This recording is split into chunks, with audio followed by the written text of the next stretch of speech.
يا أخي بغض النظر عن مباراة النهاردة النصر السعودي والفتح واللي فاز بيها النصر طبعا بتدخلات المايسترو اللي أنا دايما بعتبره هو الجندي المجهول في المنتخب السعودي وليس فرقة النصر السعودي. وهو طبعا هو اللي دايما اللي بينقذ فرقة النصر على طول. هو اللاعب المفضل لدي أنا من مصر، دايما بحب اللاعب ده جدا، سلطان الغنام. سلطان الغنام من اللعيبه المحترمه جدا اللي تخليك تتفرج عليها وتستمتع بكورته وتستمتع بالاسيست بتاعه وتستمتع بالاوفرلاب اللي بيعمله. ولكن ده مش موضوعنا. موضوعنا النهارده بيتكلم عن ماذا لو خيسوس درب فريق النصر السعودي ولو كاسترو راح فرقه الهلال السعودي.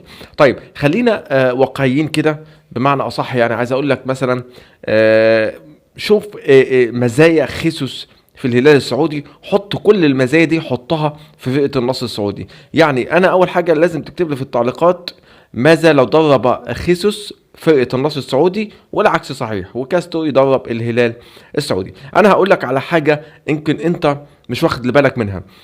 كاستو مدير فني كفء، ولكن لا يصلح لهذه المهمة وتولي فرقة النصر السعودي، لأن النصر السعودي عنده نجوم والقيمة السوقية. يمكن اتكلمنا في قناة بعد الماتش القديمة، قلت قبل كده إن القيمة السوقية بتاعت فرقة النصر أفضل بكتير من صفقات الهلال السعودي، ميتروفيتش، سافيتش، الناس دي، يعني لأن تقل فرقة النصر تقيلة جدا. فعايز مدرب يهودي، مش يهودي الطبع أو يهودي عشان ما حدش يقول إن أنا بتنمر، لا، يهودي التكتيس في الملعب، الخطط، الجمل الفنيه اللي بيعملها خيسوس، اللي انا دايما مقتنع تماما ان خيسوس من افضل المدربين الان في الشرق الاوسط كلهم.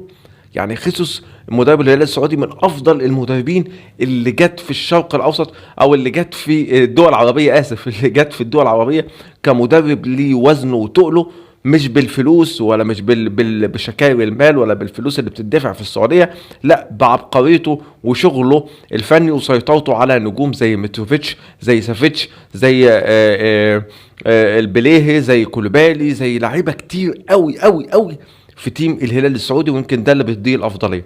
طيب لسه ما جاوبتش على سؤالي يا عم خالد، هو ماذا يحدث لو مثلا درب خيسوس النصر السعودي؟ هقول لك على حاجه. الخيسوس لو مسك النصر السعودي في هذه الفتره، انا اضمن لك ان النصر السعودي من المركز الثاني هيبقى المركز الاول وبفرق 4 نقاط عن الهلال السعودي. هتقول لي ليه؟ هقول لك ليه. هقول لك لان خيسوس عنده عقليه التعامل كبيره جدا جدا مع النجوم. يعني انت لما تلاقي كريستيانو رونالدو، لما تلاقي مانيس، لما تلاقي تاليسكا، لما تلاقي اوتافيو، لما تلاقي بروزوفيتش، لما تلاقي امريك لابورت المدافع، لعيبه تقيل قوي، تليز، فعندك لعيبه تقيله قوي.